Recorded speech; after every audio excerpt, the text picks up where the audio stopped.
Good morning and welcome to our monthly Breakfast with O'Keeffe program. I am Shannon Bay, the Program Manager of Adult and Community Engagement at the Georgia O'Keeffe Museum. I would like to begin by recognizing the lands of our Pueblo people, on which the sites of the Georgia O'Keeffe Museum stand. We recognize and honor their elders, past and present, and celebrate the vitality of their people today and to future generations.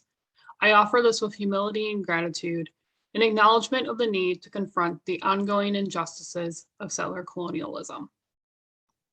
Now for some Zoom housekeeping. If you have not done so, please introduce yourself in the chat. To find the chat, you're going to go to the bottom or top of your screen, depending on your device, and click on chat. A chat box will then appear, and you have the option to send your chat to the host and panelists or to everyone. We encourage you to share with everyone where you're tuning in from today. You can also use the chat throughout the talk for questions for our presenter, Sarah, which she will answer at the end. You can close the chat box by clicking on the X in the upper right corner. Closed captioning is also available. To turn on, you're going to select the CC on your screen, which is at the top or bottom, depending on your device. I would like to extend a thank you to our members and donors who are here today.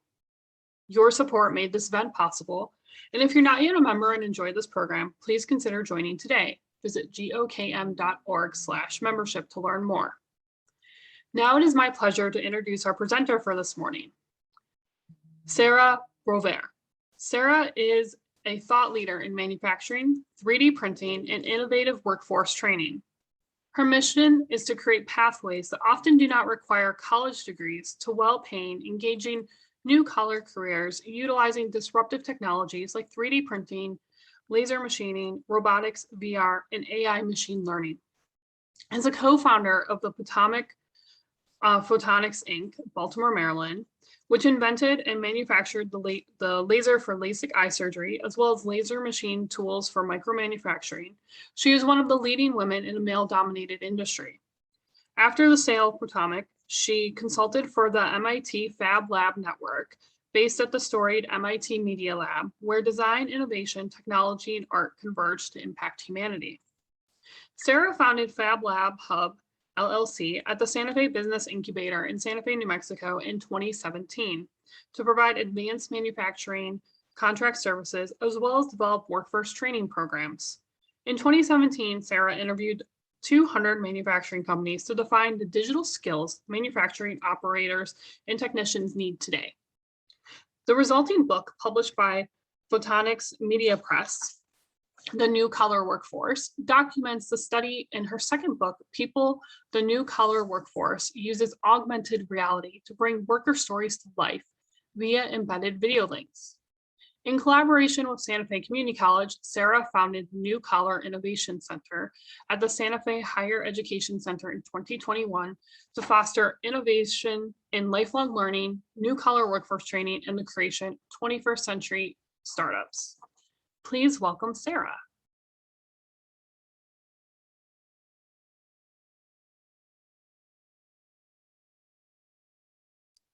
Thank you so much. Do you need, Shannon, for me to press start video, or are you doing that? No, I'm doing it. Okay. Great. Well, thank you so very much for having me. I have been a fan of the O'Keeffe Museum for many, many years. I've been in Santa Fe part-time for 30 years, roughly, and full-time for the last 6. And it was the O'Keeffe Museum that was one of the first places that I spent time, and it's really nice to be invited to speak. Going to share my screen. Here we go.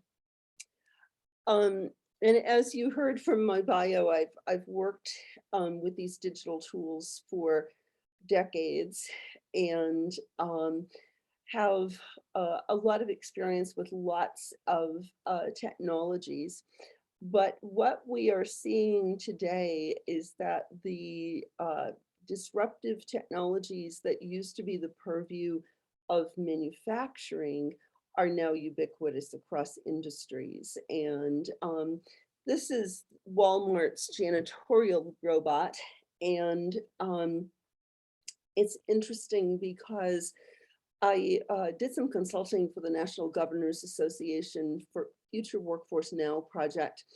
And we had a series of roundtables, and this would have been in like 2017, 2018. And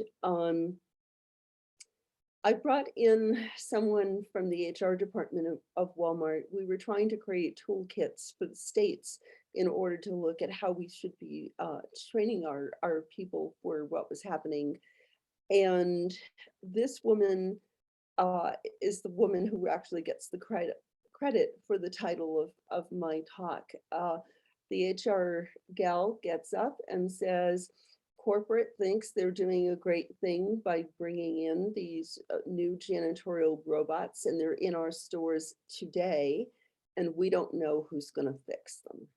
And I thought that's a really telling statement about where we are and what's happening in the world. The World Economic Forum in 2018 put out a Future of Jobs report that 75 million jobs could be lost to automation worldwide by 2023. But in that same period, they predicted double that number of jobs would be created. And these are these new collar jobs that I'll talk about later that make things like Ollie. Ollie is made by a company called Local Motors. They have this very cool people mover that is 3D printed. It has quite a bit of self-driving capability, and it also is electric. And so now you've got 3 really disruptive technologies all in one vehicle. It's designed for things like college campuses or corporate campuses, and to quickly and easily move people economically. But I always like to say it's still the humans who innovate. You know, it's not the machines, even with machine learning and AI, it's not the machines that typically innovate. They'll take lots of data points on something that we've already done, or something that is repeatable, or something where they have a lot of experience with it. But they're not typically the machines and robots are not typically coming up with something new. They're not coming up with a new business model or something that is really going to change an industry. But we're seeing that these kinds of tools are now invading everything. And in addition to Walmart and Amazon and all of the retail area, I wanted to point out, since we are part of the O'Keefe program, that these technologies are also becoming very useful in art. And our lab at MIT, the Center for Bits and Atoms, Neil Gershenfeld has a collaboration, our director, with Jeff Koons. And we were looking at 2 different areas, one being using really large scale 3D printers, the kind that print houses, and using them to make some of his outdoor sculptures. And the second thing, which is a little bit more futuristic, is you know, Jeff always had these very large ateliers, and he always had herds of underlings, for lack of a better word, who would apprentice with him or work for him and be staff, and would create actually his designs. And one of the things that we looked at was using AI and using machine learning to have him sculpt something and then have the machine trace and duplicate what he did, exactly how he did it. And so now you're not bringing in human error, you're not bringing in human decision-making on the duplication. So everything is repeatable 100% the way that Jeff would do it.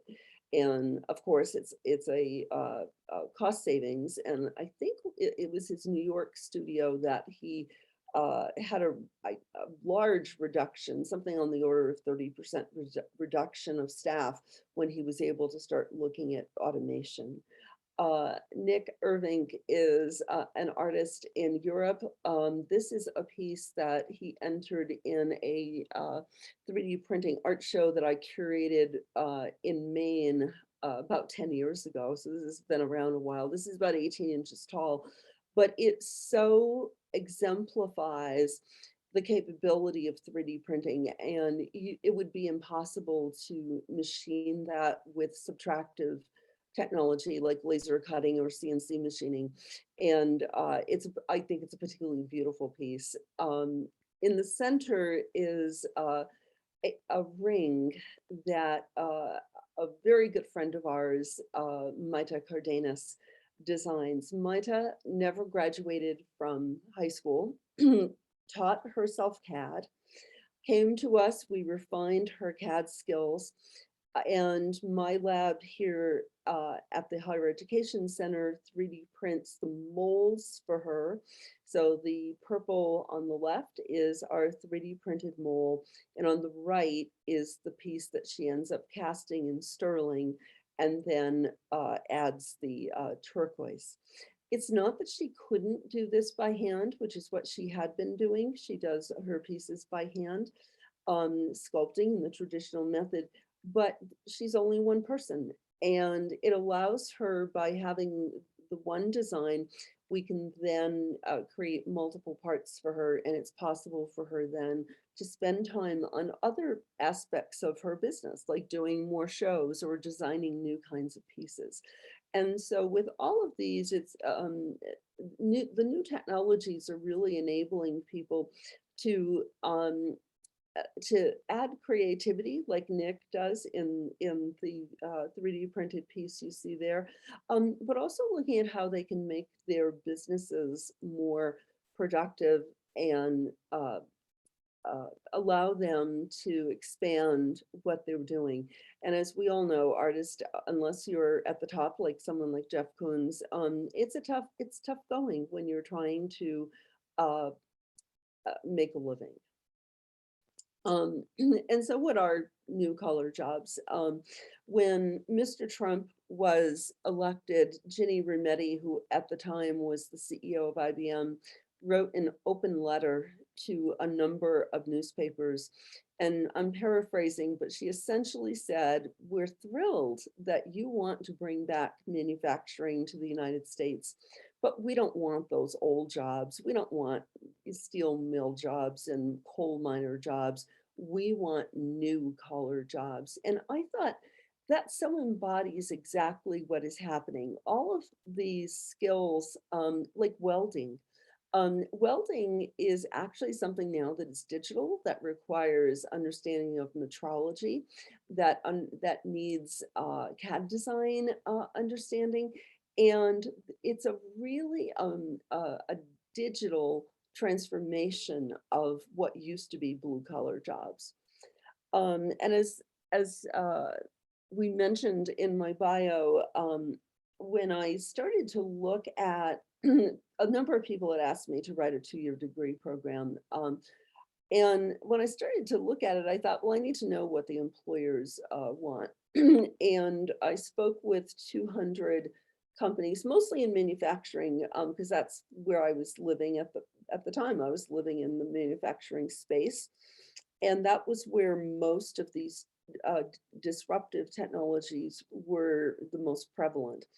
And I interviewed Fortune 10 companies, so companies like Ford and GM and General Electric and Apple, all the way down to startups. And what I heard over and over again was we need skills. We need skilled workers. And the number one skill that 95% of the 200 employers told me they needed was problem solving. And that really says a lot also about these technologies. There's two things there. One is that you know, when you bring in a new piece of equipment, you haven't got the historical expertise that you have when you have a machine that's been in your plant for 30 years. And you can't go over and ask, you know, one of the old guys, what is it I'm supposed to do? Uh, and instead, a young worker, a man or female, has to figure it out. The other thing that we were seeing was a lot of these new startups were not in a phase where they really had the kind of technical support um, that people needed to keep their production lines running. And so we ended up with people really having to figure out, well, how do I fix this machine myself and make things happen? Um, at the same time that I did this research, we had been seeing a decline in college enrollments. In the 10 years before COVID, there was an 11% decline in the United States in higher education enrollment across the board. All the Ivy League schools, community colleges, state colleges, all of them were in decline. And part of what was happening was a real change for students. And as we all know, if you want to figure out how to do something, you go onto YouTube and learn it. And suddenly, you know, you don't have to, as in when I was a kid, you had to go take a course, and that doesn't happen anymore. And it was also being driven by employers, and we all have heard the stories of the IT people. I was on the bus, and in Cambridge, we all take the bus. And so I'm in the bus in Cambridge, and you'd run into, you know, just these amazing people on the bus between Harvard and MIT. And I was sitting on the bus, and these high school students, so these are kids whose parents are, you know, college professors probably, and they were talking about what they were going to do in their next phase of after graduation from high school. And half of them said, oh, well, I'm skipping college. I just got a 6-figure, you know, offer from Microsoft, or I got a 6-figure offer from Facebook. And, you know, I don't really need to do this. And maybe I'll go to college later. And so attitudes were really changing. We were also, of course, seeing the enormous debt that students were getting into.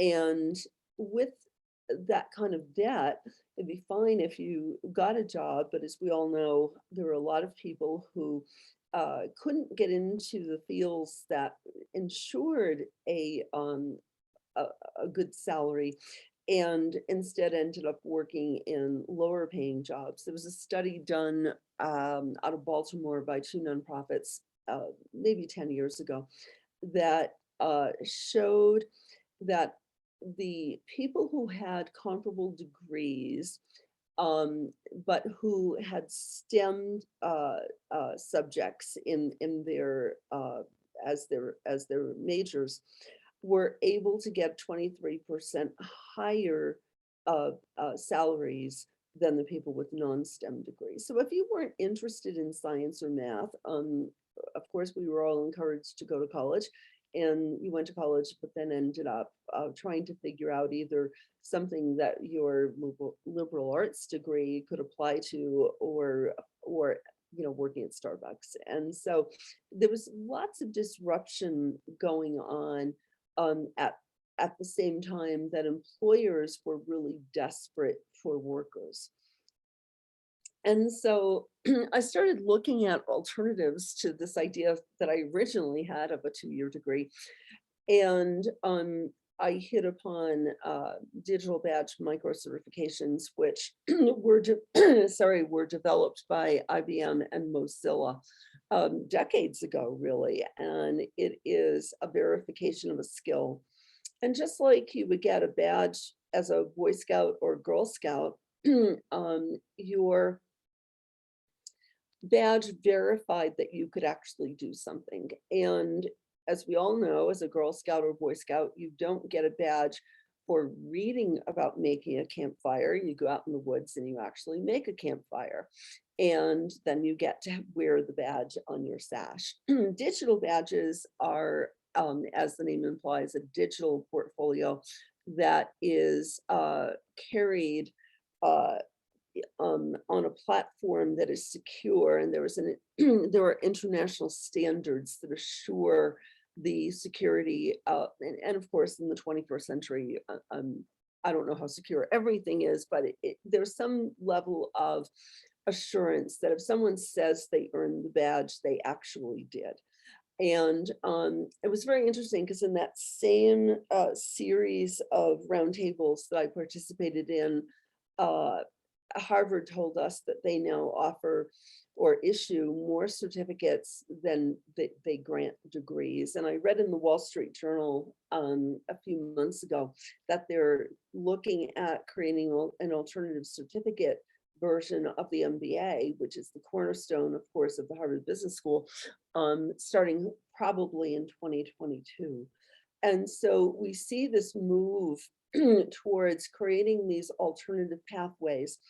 I had a student come to me from Santa Fe Prep a few years ago who said to me, my parents are upset because I don't want to go to college. And I said to him, well, what do you want to be? What's your career goal? And he said, I want to be an entrepreneur. And I said, well, if you told me that you wanted to be a brain surgeon, of course you have to go to college. If you told me you wanted to be a rocket scientist up at Lanel, you have to go to college.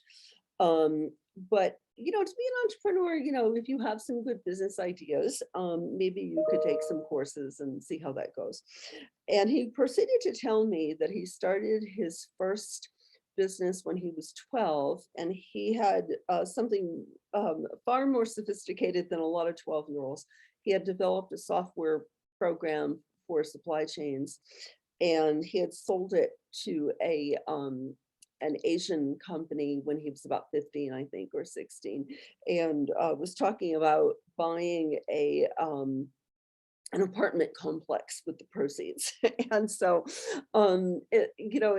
it's not for everyone. And there are many people for whom college is the right thing. And I have lots of degrees and I love college, but it's not for everyone, and not everyone is like me.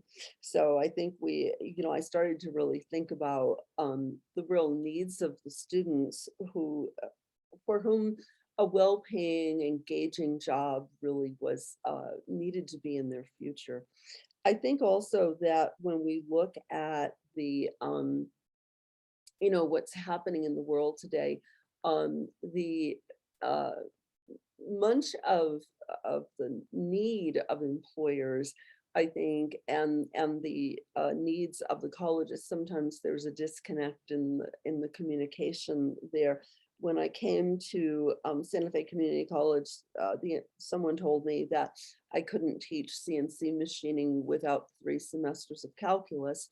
And I thought to myself, I didn't say anything, but I thought, well, tell that to, all of the guys who worked for Ford and GM and those companies back in the 60s and 70s, and who made fabulous salaries because they were in the Teamsters Union.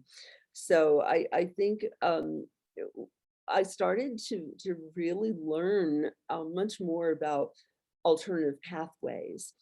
And so I thought, well, rather than issue badges from my little lab in Santa Fe, I would like to have our people get a credential that is what the badge people call have currency. And so to have currency, I founded with 10 members from industry, education, fab labs, community colleges across the US, a 501c3 nonprofit, the New Color Network.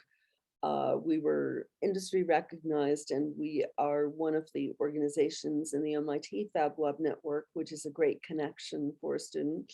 Our initial badges were funded by America Makes, which is the 3D printing accelerator in Youngstown, Ohio.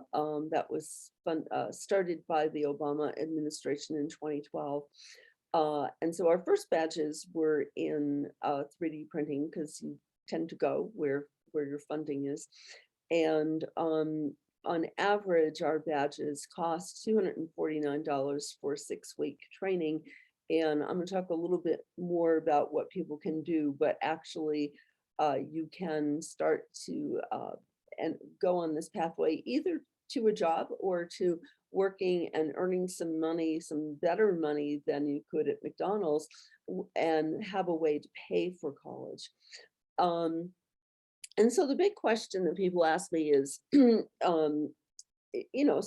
what about the employers? I mean, what do they think of all this? And on the left in this photograph is Ginny Rometty from IBM, who was on a White House task force with Tim Cook from Apple and a number of other executives. And they pushed for the administration in 2020 to put out a directive for all of the government agencies to really focus on skills as well as degrees in their hiring practices. And being that the federal government is probably the country's largest employer, or one of the largest employers. They may have been eclipsed by Amazon, but I'm not sure. That's pretty powerful.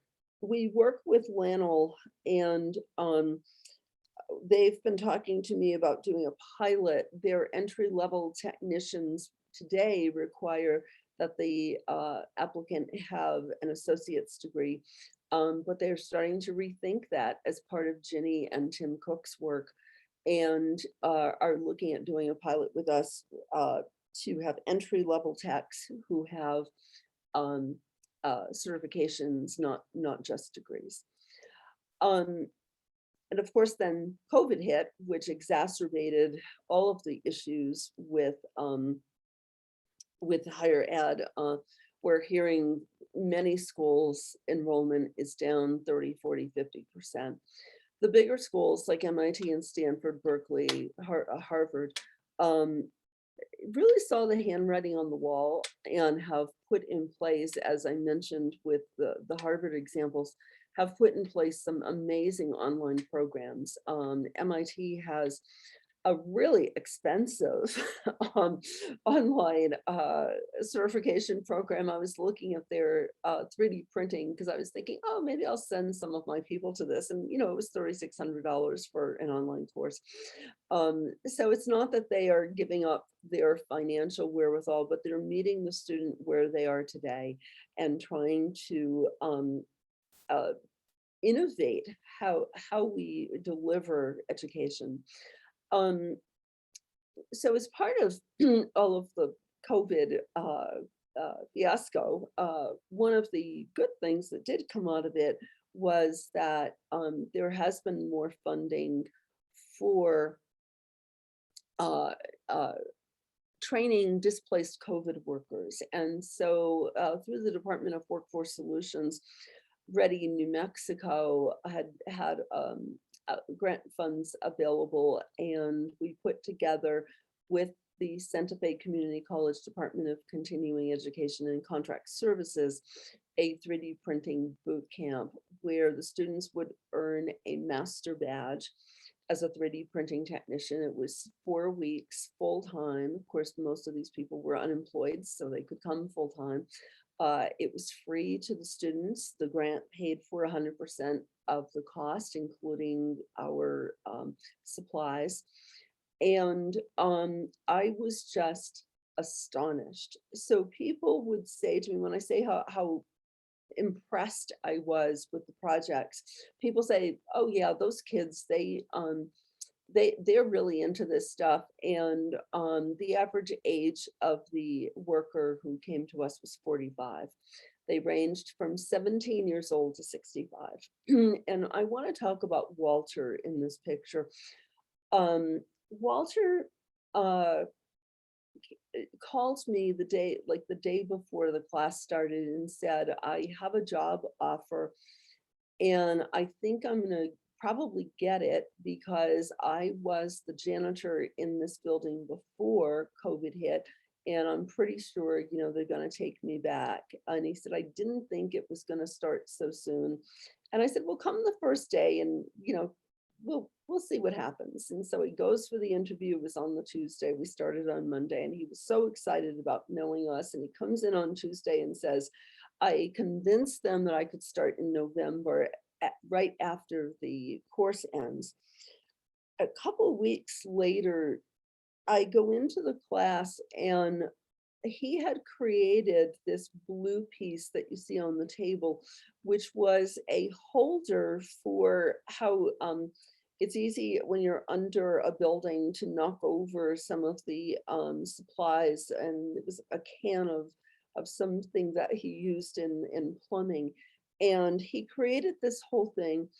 And I couldn't believe that in 2 weeks he was creating something with threads. And so in order to design something with threads on two parts that are going to fit together and screw together is no small feat. We had a student who created Fresnel lenses, which are the kinds of lenses that are used in lighthouses as well as in other kinds of optical tools.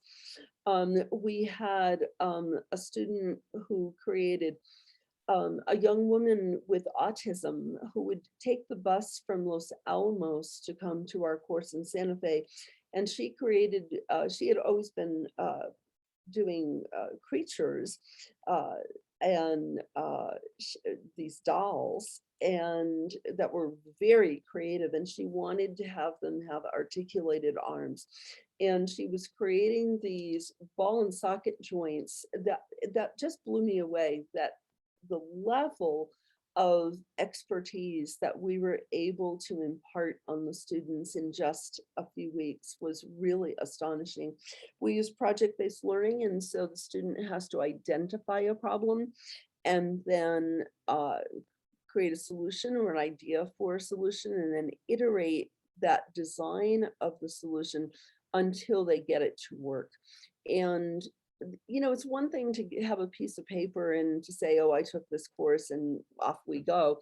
But it's quite another thing to be able to share with a potential employer or a potential admissions officer at a college that portfolio that demonstrates that you're, first of all, able to identify a problem, and secondly, solve the problem. And so I was going back to the research I initially did, and with that huge need for critical thinking and problem solving, and our portfolios that the students can choose to make available. You can either have your digital badge public or private, but if you choose to make it public, you can then share that with employers. And I think that's a really powerful part of this program. And I was just so thrilled. We trained 40 people, and the other side of this was that the Department of Workforce Solutions and the Department of Labor in Washington didn't have any jobs on their list of what the in-demand jobs were. And so they said if we got letters from employers. So I knew that Lanel had 3D printers. And I've been to the factory at Meow Wolf here in Santa Fe, so I knew they had 3D printers. And then I went to Jabil down in Albuquerque, who is a Johnson & Johnson medical device company. And with those 3 companies, I found just those 3 companies, not the state of New Mexico, there were 1,000 jobs either open today or into the next 3 to 5 years that would require 3D printing skills. And so as you can see, that comes back to, again, the future is here. It's not coming, it's already here, and we need to have our people trained. We also have just go back. We also have a U.S. Department of Labor registered apprenticeship in our little contract manufacturing group. I use our contract manufacturing to support our lab and our nonprofit. And I was fortunate enough to have IBM help us with getting these two apprentices last year in March, who were two displaced COVID workers from the hospitality industry, who start out, so they have no training, and they both had college degrees, but they were not in a STEM field. One was in music and the other was in business. And they started out, they both had been makers, but they started out with no engineering degree or anything similar to that. And we give them all of the training for free, including a number of IBM IT badges. And they start at $40,000 a year while they're going through the training. So it's a pay as you get paid as you learn scenario, much like the apprenticeships in Europe. And I really think that we need to upgrade these apprenticeships to the 21st century. We really need to make these kinds of programs available where people get on the job training in these forward-thinking kinds of topics like 3D printing and robotics. And when they graduate, and they still call it a journeyman, and they become a journeyman, which takes about a year, 6 months to a year, depending upon their background. They start at 60,000 in our lab. At Lenel, the techs are typically in the 55 to maybe $80,000 range, again, depending upon experience. But these are jobs where people can support a family. And I really think that we need to think more about these pathways that are non-traditional, but that are important to us bringing back the middle class in this country and giving people opportunity. And so these are the two books that have the research information. The New Color Workforce was published by Botonics Media Press. But if you go on our website, I have some links to how you find it. The people of the New Color Workforce I created because I realized that it was the parents and teachers who were reading the first book and that young people like video. And so the second book is a coffee table photograph book, and in it there's augmented reality. So some of the stories are told. It has a simple free app, and you can point it to a picture that has the link embedded in it, and a video comes up. And for example, Maita, whose jewelry I showed you, talks about her experience and her journey. And it's so different when people hear about these kinds of things from the actual worker and not from me telling the stories. So it's a short amount of time today for me to kind of share this information, but if you're interested in more depth, both of them have far more detail and more information. And if you have any specific questions, we can have questions now. We have some time, but you can also email me, and I'd be really happy to answer any questions you might have via email. And thank you so much. Thank you, Sarah. That was excellent. Thank you for that presentation. Yes, if you have any questions, please put them in the chat. So you mentioned a few companies that you've partnered with, of course, Lenel being one of the biggest ones. What are some jobs that you're this cohort that you had for the past semester or year? What are some jobs that they're hoping to get now? Well, there's at companies like Jabil and Lenel and Meow Wolf, there are jobs where you're using 3D printing for different purposes.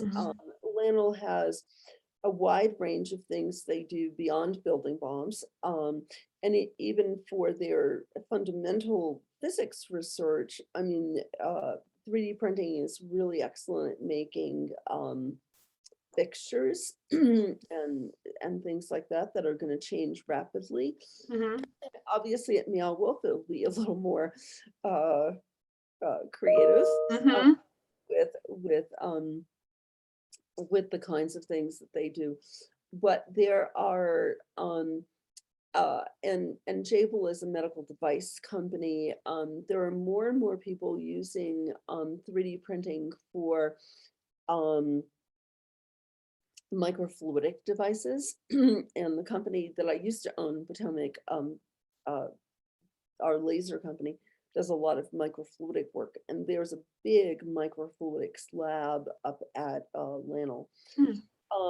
More and more dentists are buying tabletop 3D printers. And as I was saying about startups, I mean, you're buying a $3,500 printer and, it's not like buying a $100,000 printer. So you're not going to get that level of customer service or training. And so I'm getting requests from dentists who are saying, can you send somebody who we might hire to help us out?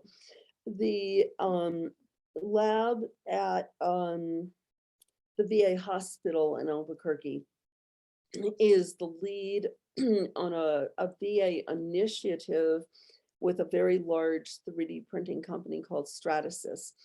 And they are doing developing programs and developing processes and procedures, not like you see on TV of 3D printing hearts, but of 3D printing prosthetics, things like spinal cages, which of course, as you can imagine, for vets, that is something if you're coming back injured. Those kinds of implantable structures are really important. They also print guides for putting in place replacement joints like Hmm. hips and knees. And they 3D print models so that if someone has, say, a tumor, a brain tumor, you can do a scan and see exactly what the tumor is going to look like. And then rather than just imagine what it's like, you can actually 3D print that tumor so that the surgical teams uh, can actually practice before the surgery.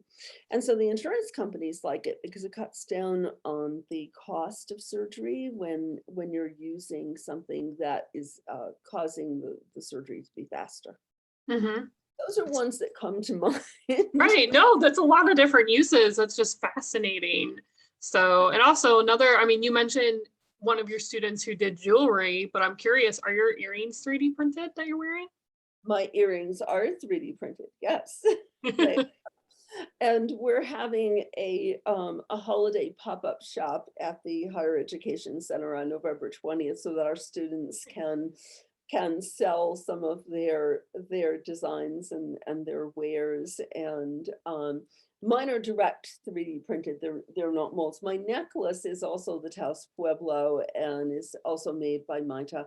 Um, we've done work for about 10 jewelry designers in Santa Fe. And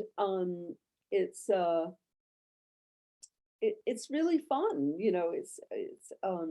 there's yeah, those I mean those were just the ones that popped into my mind with 3D print. Mhm. Our badges though also cover other topic areas. I mean, we did 3D printing first because that's where my funding came from, Mhm. but we do design thinking and through to prototyping for entrepreneurs. We teach CNC machining, we teach laser photonics and laser machining. We teach advanced CAD design with Fusion 360, which you can use for all kinds of things. I mean, you can use that, you can use CAD design for 2D as well as 3D Mhm. kinds of processes. Um, yeah, so we do teach a range of things. Mhm.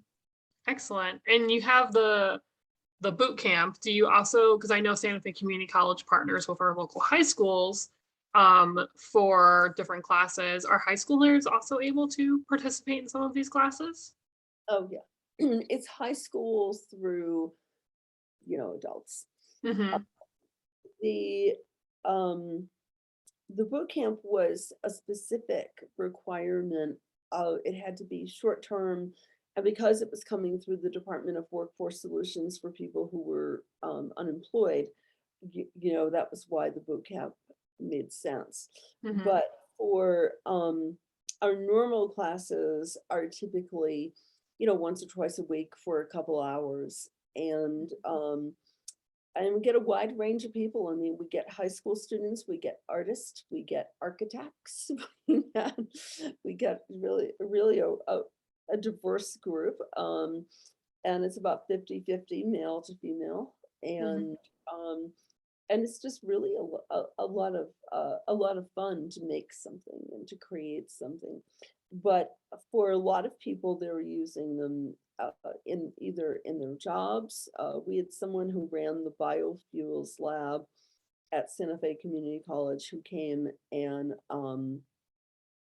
uh, took the course and had like some liquid problem with, he needed to make a pump for his lab, Mm-hmm. and so lots of practical uh, lots of practical application. But it really Mm-hmm. is, it's here now, it's just here now. And there's a big group in Texas. For those of you, I saw some people are on from Texas. There's a big group in, I think they're based in San Antonio or somewhere in that neighborhood, and they're making houses. That's a really large scale mainframe 3D printer that they have. But you can do something that's really, you can do it on site, you're eliminating the travel cost. And yes, it's really fascinating. But there's also a lot of need in these digital jobs for things like AI and the Internet of Things. And we do a lot of work because of our book with a company here in town called Reality Times Two. And we're looking at using AR to train people on equipment. Hmm. And so, you can't see what's going on inside a production 3D printer. You can in the small machines that you find in maker spaces, but you're not gonna be able to see what's going on. And so using AR, we can bring people into kind of a virtual setting where they can practice. One of the things we did during COVID, because the college was closed, is I figured out a way to teach CAD online, and we would 3D print the designs in our lab and then photograph them so people could see whether the design worked or not. It never works the first time, and there's a lot of iteration. Mm-hmm. But then working with 3D Print Life, which is a distributor of eco-friendly filament and also of tabletop machines, I found that there was a $265 beginner 3D printer. And so we've started a program, and we're just applying to Ready New Mexico for funding where we can drop ship the printer to the student. They have it at home, and then they get the badges. We can do it virtually because we have video and materials. We'll have help sessions and office hours so people can get help. It's not as much fun as when you all get Mm-hmm. together, but still it gives people a chance to have a machine at home. And so for under $1,000, someone can get a little printer, and they could learn in their kitchen. And of course, for New Mexico, that means you need good broadband, but Yeah, but that's amazing because we are such a large state physically. I mean, there's probably many people who are interested in that, but they don't live near a facility with that. So that's amazing. Yeah, it's a really good point because we had, besides our student who came from Los Alamos, we had 3 students who came from Albuquerque and drove an hour to come take the class. Mhm. So, you know, if you can cut down with gas prices going up and work from home, and if you have access to broadband. Youngstown State University got a grant. They're one of in our network, our New Color network, and they got a grant from GM, and they've bought places for 20 students, and so the students will get their machines, and away they go. That's amazing. That's amazing. Mhm. Well, those are all the questions that we have. So I want to thank you for taking your time this morning to talk to us about this. Really appreciate it. It was wonderful. Oh, it was my pleasure, and hope people reach out and Yes. learn more about what we're doing. Yes. Thank you. Enjoy your morning, everyone. You're welcome.